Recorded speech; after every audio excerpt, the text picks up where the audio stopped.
নমস্কার বন্ধুরা, সকলকে আমার চ্যানেলে স্বাগত। সুপ্রিম কোর্টের অর্ডার অনুযায়ী রাজ্যের সরকারি কর্মচারী এবং পেনশনারদের বকেয়া ডিএর প্রস্তুতি শুরু করেছে রাজ্য সরকার, এবং এই মর্মে অনেক আগেই অর্থ দপ্তরের তরফ থেকে বিজ্ঞপ্তি জারি করা হয়েছে। এবার সেই বিজ্ঞপ্তির মডিফিকেশন করা হলো, এবং যে মডিফিকেশনের ফলে সরকারি কর্মচারী এবং পেনশনাররা অনেকটাই উপকৃত হতে পারে। কী সেই মডিফিকেশনে কী কী চেঞ্জ করা হলো এবং কতটা উপকৃত হবে সরকারি কর্মচারী এবং পেনশনাররা, সকল কিছু আজকের ভিডিওতে বিস্তারিতভাবে আলোচনা করব। ভিডিওটি অত্যন্ত গুরুত্বপূর্ণ, তাই প্রথম থেকে শেষ পর্যন্ত অবশ্যই ধৈর্য সহকারে দেখবেন, এবং ভালো লেগে থাকলে অবশ্যই একটি লাইক করবেন এবং সকলের সঙ্গে শেয়ার করবেন। আর সেই সাথে চ্যানেলে প্রথমবার হলে অবশ্যই চ্যানেলটিকে সাবস্ক্রাইব করে নিতে ভুলবেন না। তাহলে চলুন আমরা বিস্তারিত জেনে নিই। দেখুন, সর্বপ্রথমে বলি, ডিএ প্রদান সংক্রান্ত এর আগে রাজ্যের অর্থ দপ্তরের তরফ থেকে যে অর্ডার বা নোটিফিকেশনটি জারি করা হয়েছিল, সেখানে বলা হয়েছিল 2016 জানুয়ারি থেকে 2019 31 ডিসেম্বর পর্যন্ত যে বকেয়া ডিএর এরিয়া দেওয়া হবে, সেই এরিয়াটি দুটি ইনস্টলমেন্টে দেওয়া হবে। অর্থাৎ 50% দেওয়া হবে মার্চ মাসে এবং বাকি 50% দেওয়া হবে সেপ্টেম্বর মাসে। এবার এই অর্ডারটি মডিফিকেশন করে নতুন একটি অর্ডার জারি করা হয়েছে ফাইন্যান্স ডিপার্টমেন্টের তরফ থেকে। দেখুন, এই অর্ডারে বলা হয়েছে government of West Bengal, finance department, Nabanna, Howrah. Date দেখুন 23 মার্চ 2026। দেখুন, এখানে বলা হয়েছে in partial modification of the notification number এত অ্যান্ড নোটিফিকেশন নাম্বার এত, ডেট 13 মার্চ 2026। অর্থাৎ পার্সিয়াল মডিফিকেশন করা হয়েছে, অর্থাৎ কিছুটা মডিফাইড করা হয়েছে।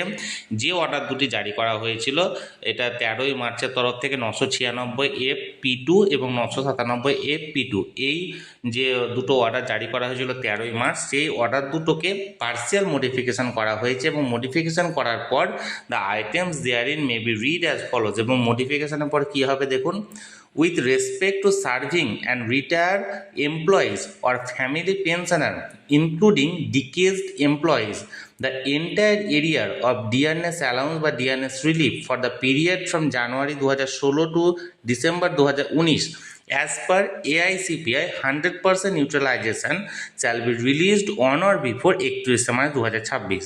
অর্থাৎ এখানে বলা হয়েছে যে সমস্ত এমপ্লয়িরা বর্তমানে চাকরি করছেন এবং যে সমস্ত পেনশনার বা ফ্যামিলি পেনশনার আছেন এবং তার পাশাপাশি যে সমস্ত মৃত এমপ্লয়িরা আছেন, সকলের ডিয়ারনেস অ্যালাউন্স এবং ডিয়ারনেস রিলিফ যে পিরিয়ডটা ছিল জানুয়ারি 2016 থেকে ডিসেম্বর 2019 পর্যন্ত, এই 4 বছরের AICPI মেনে 100% নিউট্রালাইজেশন করে সেটা রিলিজ করা হবে 31 মার্চ 2026 মধ্যে। অর্থাৎ এক কথায় বলতে গেলে 50% মার্চের মধ্যে এবং বাকি 50% সেপ্টেম্বরে দেওয়ার যে অর্ডারটি এর আগে জারি করা হয়েছিল, সেই অর্ডারটাকে মডিফাই করে পুরো অর্থাৎ 100%টাই সকল সরকারি এমপ্লয়ি এবং সমস্ত পেনশনার বা ফ্যামিলি পেনশনারদের 31 মার্চের মধ্যে পেমেন্ট করার অর্ডারটিকে আবার নতুন করে জারি করা হয়েছে।